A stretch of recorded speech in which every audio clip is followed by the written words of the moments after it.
पैसे वाटपाचा लोकशाहीला कलंक. निवडणुकीमध्ये कसं असतंय पैसे वाटपाचं गणित. नमस्कार, मी इक्बाल रेटरेकर. सकलममध्ये आपलं स्वागत आहे. राजकारण आणि अर्थकारण यांचा घनिष्ठ संबंध आहे.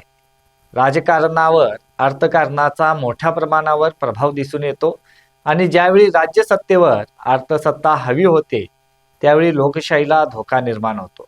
निवडणुकीच्या काळात पैसे वाटपाचे अनेक व्हिडिओ आणि मतदारांना आमिष दाखवण्यासाठी त्यांना देण्यात येणाऱ्या भेटवस्तूचे व्हिडिओ सोशल मीडियावर आपण पाहत आहोत.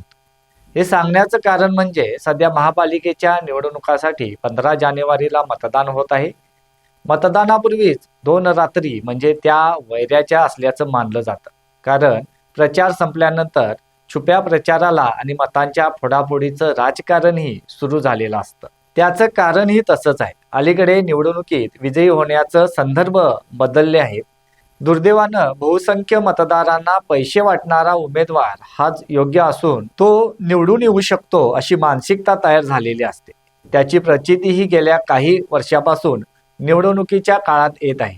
काही ठिकाणी मतदारांना वाटप करण्यासाठी आणलेले पैसे सापडले, तर मतदारांना भेट स्वरूपात वस्तू देताना देखील काही जण सापडले. यातून वाद निर्माण झाला. या सर्व प्रक्रियेत चांगले उमेदवार मात्र दूर गेलेत. निवडणुकीच्या उमेदवारीसाठी पैसा हाच निकष मानला गेला असल्याचं उमेदवारांच्या नावावर नजर टाकल्यास दिसून येते. या पैशाचं गणित कसं असतं, विजय होण्यासाठी इलेक्शन मॅनेजमेंट टीम हे गणित कसं ठरवतात याच्यावर नजर टाकल्यास गणिताच्या भाषेत त्याला कॉस्ट पर वोट असं म्हटलं जातं. उदाहरण द्यायचे म्हटले तर एखाद्या प्रभागात 25,000 मतदार असतील तर त्या प्रभागात अपेक्षित मतदान 70% धरल्यास 17,500 मतदान या प्रभागात होऊ शकते. यामध्ये 35 ते 40% मते मिळवणारा उमेदवार विजय संपादन करू शकतो. त्यासाठी त्याला 8 ते 10,000 मतांची गरज असते. यासाठी पैसे वाटपाचे नियोजन करावे लागते. सहसा मतदारांचा विचार केल्यास पैसे घेऊनही मतदान न करणारे मतदार देखील असतात, तर विरोधी उमेदवाराला मतदान करणारे या सर्वांचा विचार करता 8 ते 9,000 मतदारांचे टार्गेट ठेवले जाते. यात देखील पैसे वाटपात कॅटेगरी केली जाते. ती देखील 3 प्रकारची असते, कारण पैसे सर्वांनाच दिले जात नाहीत.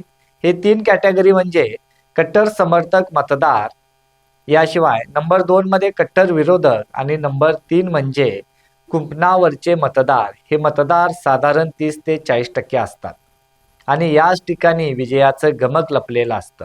कुंपणावरच्या मतदारांना पैसे वाटपात प्राधान्य दिले जाते. जे कट्टर विरोधक मतदार आहेत त्यांना पैशाचं फारसं आमिष दाखवलं जात नाही. मात्र पहिला वर्ग आपण सांगितला तो कट्टर समर्थक हे मतदार उमेदवारांना मानणारे असतात. याशिवाय पक्षाच्या विचारधारेला मानणारे असतात. त्यांना पैसे देण्याची गरज नसते. तर अत्यंत महत्त्वाचा वर्ग म्हणजे प्रामाणिक मतदार वर्ग. तो कोणत्याही राजकीय पक्षाकडे झुकलेला नसतो. एक सामान्य मतदार म्हणून तो निवडणुकीत कोणाकडूनही पैसे घेत नाही. मात्र दुर्दैवानं हा वर्ग अत्यंत अल्प आहे. निवडणुकीत पैसे वाटपाचा दर हा प्रतिस्पर्धी उमेदवाराच्या दरावर ठरत असतो. मात्र जी पद्धत आता रूढ होत चालली आहे ही पद्धत लोकशाहीसाठी अत्यंत घातक मानली जात आहे. मात्र बदललेल्या राजकीय परिस्थितीमुळे बहुसंख्य मतदार देखील त्याला बळी पडत आहेत. निवडणुकीतील पैसे वाटप हे कॅल्क्युलेटर रिस्क घेऊन केले जाते. अलीकडे सत्ता मिळवणं, एखादं पद मिळवणं याकडे गुंतवणूक देखील म्हणून पाहिलं जातं, कारण केलेली गुंतवणूक सत्ता मिळाल्यानंतर वसूल करता येते. या अलीकडच्या राजकीय चित्रावरून दिसून येते. मात्र हे लोकशाहीला घातक मानलं जात असून पैसे वाटपाचा लोकशाहीला लागलेला हा कलंक चिंताजनक मानला जातोय. आजचा आमचा व्हिडिओ आवडल्यास लाईक करा, शेअर करा आणि सकलमला सबस्क्राईब करा. धन्यवाद.